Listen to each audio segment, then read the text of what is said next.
तू वेद हवा हम हई पुराण हो।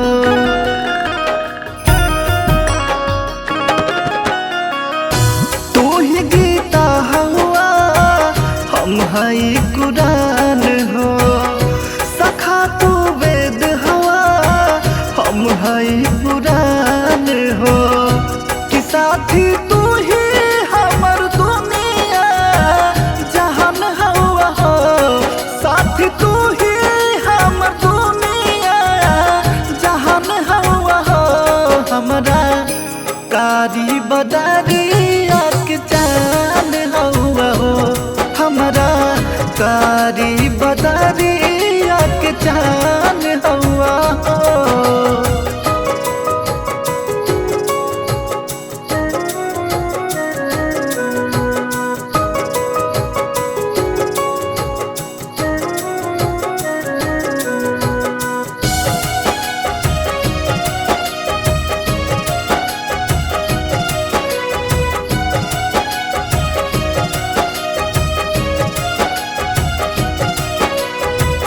तोहर से लड़ाई बा तोहर से मिताई बा।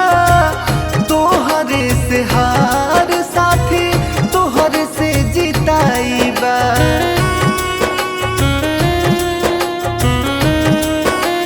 हाँ, तोहर से लड़ाई बा तोहर से मिताई बा। तोहर से हार साथी तोहर से जिताई बा। अगर तू जमीन हवा हम आसमान हो। अगर तू शरीर हवा हम हई परान हो।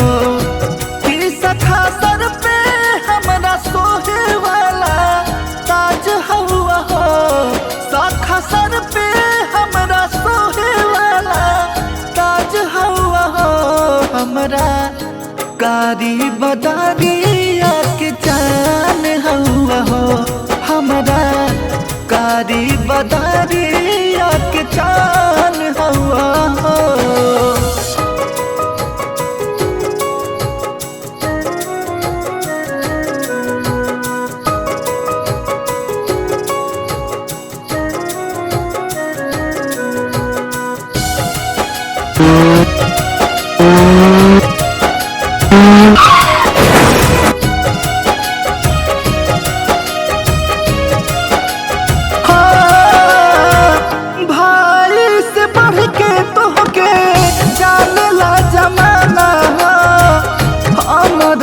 साजन तू ही खुशी के खजाना हो।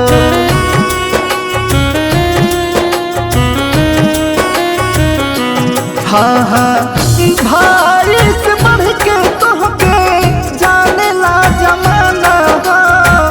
हमारा साजन तू ही खुशी के खजाना हो। जदि हम गाइता तू हवा मिजाज हो।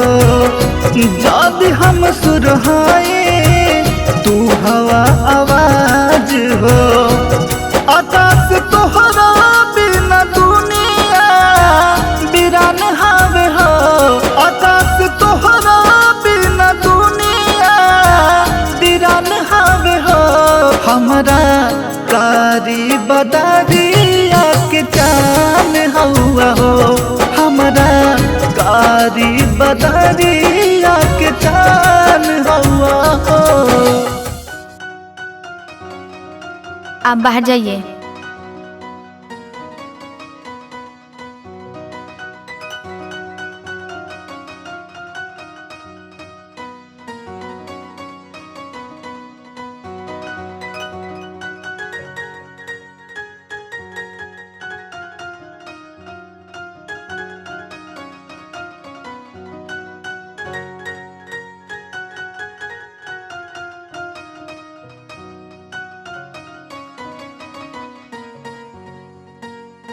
इनके घर वालों से जाकर कह दो कि सर फटने की वजह से इनका ब्लड ज़्यादा गिर गया है। इनको ब्लड की ज़रूरत है। ब्लड बहुत कम है, जल्दी जाओ बोल दो।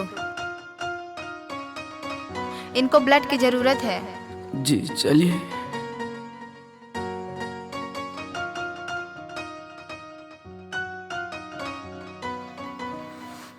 मैम इनको जितना ब्लड चाहिए हमारे शरीर से सारा ब्लड निकाल कर इनको दे दीजिए, क्योंकि इनके बगैर मैं जी नहीं सकता।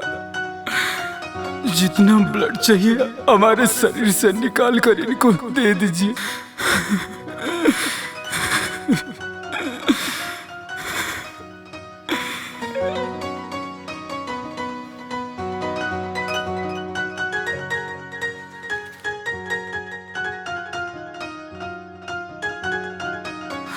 राज, मैं तुझे कुछ नहीं होने दूंगा मेरे भाई। मैं तुझे मरते दम तक बचा लूंगा। तुम्हारे लिए मैं पूरे शरीर का सारा खून दे दूंगा, लेकिन तुझे मरने नहीं दूंगा मेरे दोस्त, तुझे मरने नहीं दूंगा।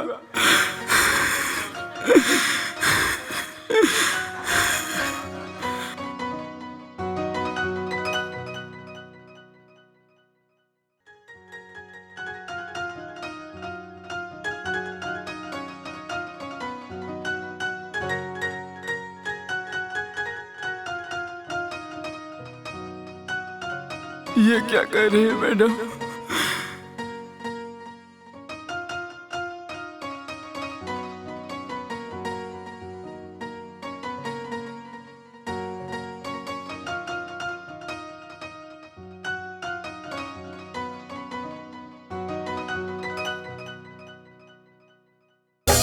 अगर तू जमीन हवा तो हम आसमान हो, अगर तू शरीर हवा तो हम हई परान हो।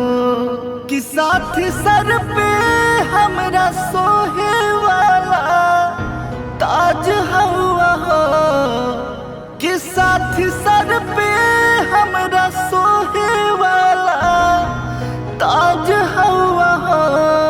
हमरा कारी बदरिया के चान हवा हो, हमरा कारी बदरिया के चान हवा